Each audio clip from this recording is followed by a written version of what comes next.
Thank you so much for your time. Thank you for Appreciate having it. me. Congrats on the show. Thanks. I think season 2 finishes tomorrow. Tomorrow it does, yeah. How have you found the experience so far? Because it's become quite a big show. And fans have really taken to it. Now you've done 2 seasons. So yeah, have you had time to kind of reflect on it all? Just yet? Well, the beautiful thing is when I finished season 2, I realised the conversation I had season 1 before I even started the show, and everything they kind of promised or said would happen for Margot has come true, and it's sort of surpassed, I think, what I imagined, and that's a good feeling sometimes creatively, or always actually, when you can do a show, and usually you just get the pilot, or the first 2, you never get the entire, scope of the show. So I love the fact that Margot appeared to be this certain woman, very loving mother, works in a library, and then all of a sudden you watch how she escapes perfectly and quickly and shoot out the tires, and then in the hacienda, and then the kids are like, who is mum? And then all the way now to the end, you see this amazing kind of journey of complete opposite of how she started. And that's the goal, I think, for any job. Yeah.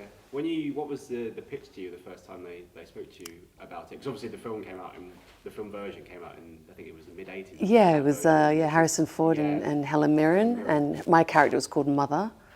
So she didn't even have a name or a purpose or anything like that as much as what this happened. So the first question was, is it going to be a reflection of that? Am I going to be just, the mother in the series? And they said, absolutely not. You'll see why. And of course, when the big reveal in season 2 with my character, that's when you realize that the character is going to be a force and a real matriarch of the family.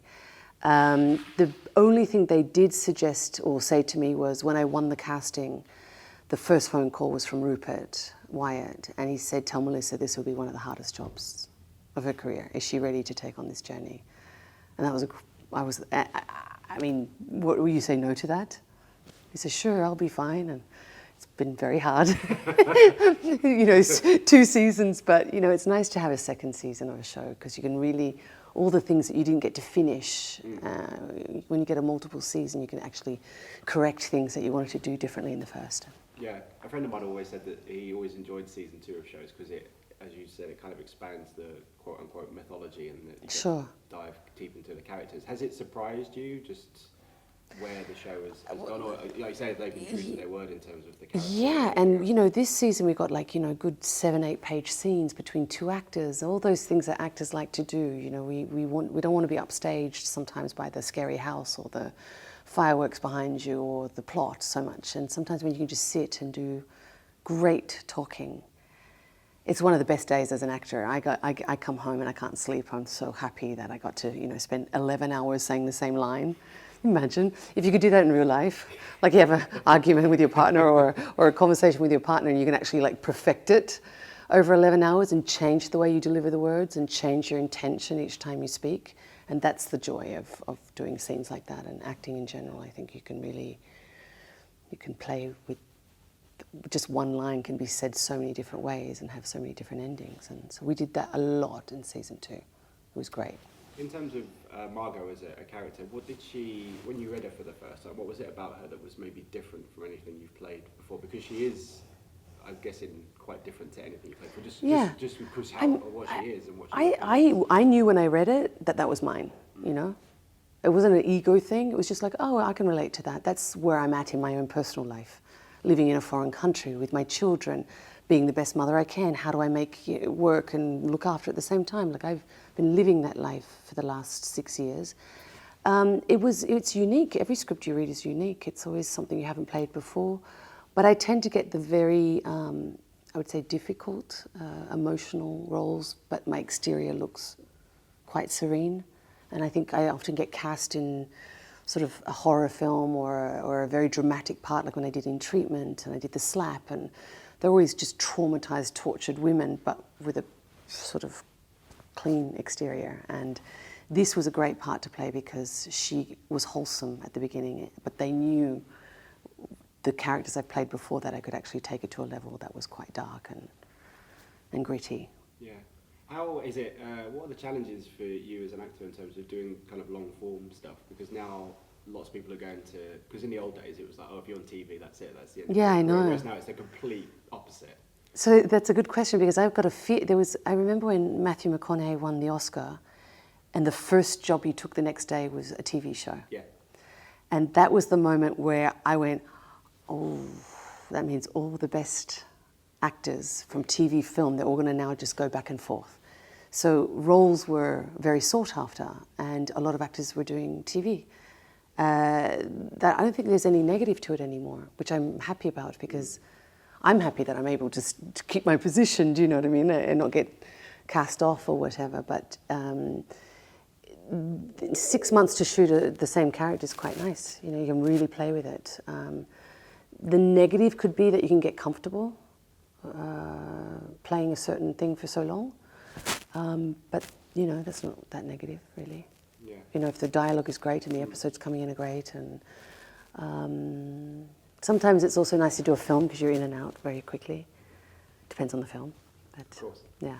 It's strange you say that, actually, about McConaughey and Woody Harrelson. I think lots of people say they were the ones that kind of cemented the change, as it were. Now everybody... Every best director, every best writer, the budget. You know, look at the budget alone. It's fantastic how lucky we got with the streamers, and how we could be...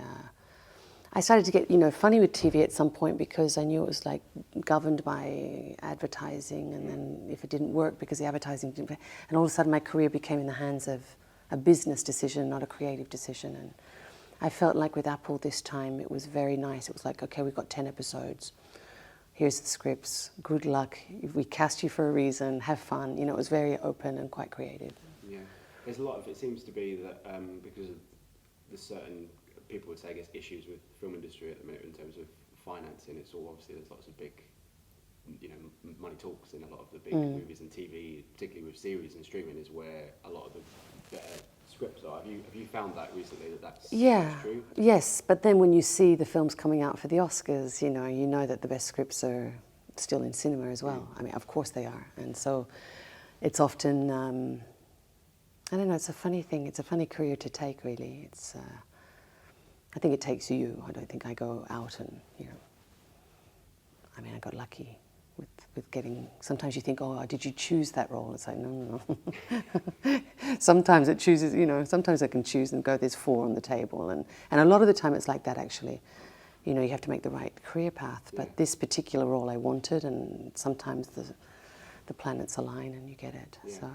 There's a fantastic ensemble, and it's led by you and Justin, who himself has done a lot of fantastic TV recently. What's it like going to work every day? Because it seems that, you know, you've got this wonderful family dynamic, but then the ensemble as a whole is just full of wonderful actors that you've not seen before, or seeing doing good stuff. I mean, the memory that sticks out for me was I worked with Justin Theroux in Mulholland Drive. Of course. 20 years ago, and he has the iconic line, "This is the girl," and I'm singing for Justin, the director, and I'm the actress with the little blonde hair and Camilla Rhodes and all of that. And then we had a relationship since then, you know, like I've known him, and, you know, I see him in New York sometimes, and he still had my phone number, my New York number. And when the casting was happening and I wasn't putting myself on tape because I was too afraid, I hadn't worked in a long time either. I was raising my sons, and that was the best role ever, so I was doing that. And I got a message saying, please, you know, we've been waiting months, could you read Margot? And I'd been preparing Margot for 4 months, the casting. So by the time I filmed the casting, it was 1 take each, 3 scenes. Came out like I'd already done it in my life. I was so sure I was exactly like her in many ways. And then Justin was like, oh my God. So when I flew to LA and I hadn't seen him in so long, and I saw my children, Logan and Gabe, amazing, sitting at the table, all the executives. We had the Hollywood sign up on the hill. I see Justin, and I walked into the role, and I see them all, and I was like, it was the most amazing feeling to hear the script read out, be working for the first time in many, many years. I took, like I said, a big break, seeing Justin, who was championing, you know, me to get the part, and then meet my children. And that was the journey. And sometimes it's just the chemistry of the group that makes the show last and keep going. And you can't cast that. I mean, it's luck, I think. Because I never read with Justin or the kids, or, you know, I don't. It's just perfect, you know. I guess that's helpful as well, given some of the scenes and some of the surroundings that you guys find yourself in the show, that you all in kind of all taking on the challenge together, because it's quite... The episode 3 in the desert, though, we saw some sides of each other. There was these great looks where we'd been stuck out in the desert since 5 a.m. to get the sunrise, and then we were coming home, you know, just covered in sand and dust and blood and whatever, and eating cactus fruit off a tree and sleeping in a bus. And I was just like, oh my God, I don't think I'm going to make it. And Justin was like, I'm not going to make it. And the kids were like, I'm definitely not going to make it. So we were like, okay, let's all have dinner tonight. And it was an amazing feeling that we would all just take 5 minutes off. Everyone would shower. I'll meet you back downstairs. And we kept the journey going on, off screen and on screen, where we just supported each other. And, you know, that doesn't usually happen. Yeah. So. With a second season, have you been able to kind of together reflect on kind of the quote-unquote success of the show? Because sometimes when you're in the bubble of the show or the film and then you move on, you don't necessarily get to feel that, but you've gone into a season 2. Have you guys got a sense of...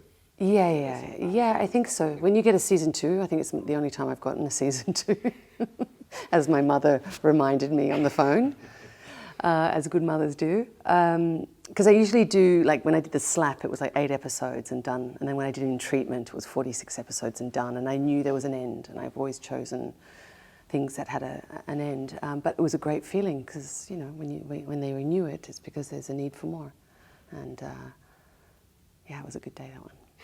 I was going to ask you about working with Justin on Mulholland Drive, because at the end of the year, last year, Sight and Sound had Mulholland Drive in the top 10 films of all time. Again, you know, it's always... Of course, kind of it keeps coming back. Filmmakers put it in their top 10 as well. It's had this life, you know, and it just continues to get audiences. Are you still kind of... I mean, it's a testament to David Lynch and his way, because it was going to be a TV show and it changed into a film. Well, that's what he says, but... That's what he says. But I found out that nobody saw the pilot, and he just made it into a film, and that was part of the whole... Okay. Brilliant. Yeah, brilliant. But it's like, nobody's going to make the film, I'll just say it's a TV show, and then I won't even show it, and then I'll just keep making... Because I was cast, I had a permanent contract, I had like a 4-year contract, and when they made it into a film, I'd gotten married, and I was on my honeymoon in Bali, and I get an email from, hey, Melissa, it's your best friend David. I know you just got married, but could you fly back? Because I need to shoot a couple of scenes with you and to make it into the film. And I left everyone in Bali on my honeymoon. Everyone was there, and then I fly back to see David. And when I walked on set, I said, so what do you need me to do? Hi, David. He goes, I can't believe you flew back. And I said, of course, it's you, you know. And all the Canal Plus people were at the dining table, and all I had to do was come in and kiss Laura Harring and make out like with Laura Harring at the table in front of Justin. I was like, that's all I have to do. He goes, yes, but it's so important. You'll see. Like, I was like, David Lynch is calling. I have to run, you know. I will be there. And so I love the whole experience of being part of a cult hit. And even now, like last year in Cannes, I did a French film with Catherine Deneuve, and I got to walk the steps, and of course everyone heard I was there, and they were doing the revamp of Mulholland Drive, and I got to present it in French, you know, and do the whole. So it's lovely that 20 years later you could be standing in, you know, the Côte d'Azur and at Cannes and presenting a film that you did when you were just a teenager. It's good. It's a classic. It shows that when the script is well written, it will always be. It will have longevity forever. Yeah. It's one of those rare films as well where so many people take so many different things and think it's about so many different things. Oh, I don't know what it's about. I asked David one day, what's this about? He goes, what do you think it's about? And I'm like, and he goes, well, whatever you think it's about, it's what it's about. And but then when you rewatch it, you start to see, you know, don't ask me to explain what it's about. No, I've seen it. Because I will. Still good. And then straight after Mulholland Drive, I did The Limey with Steven Soderbergh, which was also a classic. So I kept doing these, like, what I didn't know at the time would be these sort of, you know. And Dark City as well. Dark City was my very first film ever, and it was the first film shot at Fox Studios. And I played a very risque kind of role. I remember going to the premiere of it going, oh, wow, I shot that. Okay. But it was great to work with Alex Proyas and all those actors, and it was fantastic. Yeah. Jennifer Connelly. Yeah, Kiefer. Kiefer. As well, yeah. William Hurt. Yeah, fantastic. Richard O'Brien from the Rocky Horror Picture Show. Oh yeah. Oh, man. That's a cast. That is. I remember walking in Sydney just to go and get a coffee, and I was walking with him, and I was like, but I was only 18, so you know, it's an amazing kind of. So it's lovely to reflect on those moments, but yeah, I feel like I haven't even worked, you know, like I haven't done it yet. Yeah, I did just want to ask you before we finish. I know you weren't necessarily in it, and I think it's coming back now. I think it's had a revival, but obviously Neighbours finished last year. Home and Away. Home and Away. Yes. Yeah, but Neighbours finished last exactly. year, as well, didn't it? Yes. And there was, especially in this country, it was like end of the world stuff. People were just upset, but now it's kind of got its life. What was your reaction to the fact that it was? Neighbours. Ending, yeah. Well, I was never allowed to watch Neighbours because it was, I don't know, in my family. And so then when the casting came for Home and Away, which I did, my parents were like, oh, great, that's our favourite show as a family. We would watch it every night. So when I went to do a casting, and I wasn't even an actress, I just kind of methoded my way through it, real tears and streaky. I was like super real. I think Home and Away producers were like, oh my God. This girl, is she free? You know, I was only 16, I was living in Perth, I was a skating champion, I wasn't even doing acting at all. So when I went to do Home and Away, my parents were super happy that it wasn't Neighbours, because it was, at that time, I don't know why, they just liked Home and Away. And now Home and Away is still going. Yeah, it's amazing, those shows. And I love the fact that it was a big success in the United Kingdom, because I got to come over here like twice a year. I never did pantomimes or singing, or they tried. Trust me. They were like, wow, she can act, but she can't sing. So let's just, next, you know. So I used to come here and do like clothing labels and like sort of, you know, do little fantastic things, you know. I love coming to the UK. And I think the success of those shows is because obviously we have such an affiliation with the Commonwealth and all of that, but also there's sunshine, you know, those shows are shot at the beach, and the British people get to watch it. I think it was on twice a day here, if I'm not mistaken, just in case you missed it. Like, that's incredible. So many people have come out of those shows as well. You know, so many. Margot, Kylie, I mean, the list goes on. Yeah. Guy Pearce. And we're all really, it's really nice. We have this, Russell Crowe. Can you imagine? Guy Pearce, I remember I did a scene with Guy Pearce in the kitchen, the diner, and we were washing dishes, and it's like, you know, with the accent. I don't even remember how I used to speak on that show. But he was great. It was such a good experience, you know. All of a sudden transported into your favourite TV show. My parents getting to watch their daughter that they miss on their favourite TV show every night. That was good. Amazing. It was really good, yeah. And what's next for you after? I don't know. I think just gonna live I don't know. I live in France, so I'm just gonna, you know, find a new cheese and a new wine and I don't know, a new street to walk down, and I've learned how to kind of live a nice, simple but good life, you know. So therefore, I'm not craving so much the role, because my life has got nothing to look forward to, and I've got beautiful children, and I live in the south of France, and you know, I go hunting for truffles, and you know. As one does. I got cats now, and all my friends said, "Oh, we knew one day you'd be a cat lady in the south of France." What's that supposed to mean? So you know what I mean. Like that to me is just as exciting as taking on something immediately, and that also allows, when I do work, to give so much, because I'm not constantly, you know, desperate to. I say that, but I'm going to look to my manager and ask him one second. Hey. You get some phone calls today? Amazing. Well, thank you so much. Thank you. Thanks a lot. Amazing to chat to you. Thank you. Thanks. Pleasure. Ladies and gentlemen, you're watching Hey You Guys! Hey You Guys, huh? Hey, you guys. Is that from the Goonies? It is indeed, yes. Nice. Hey!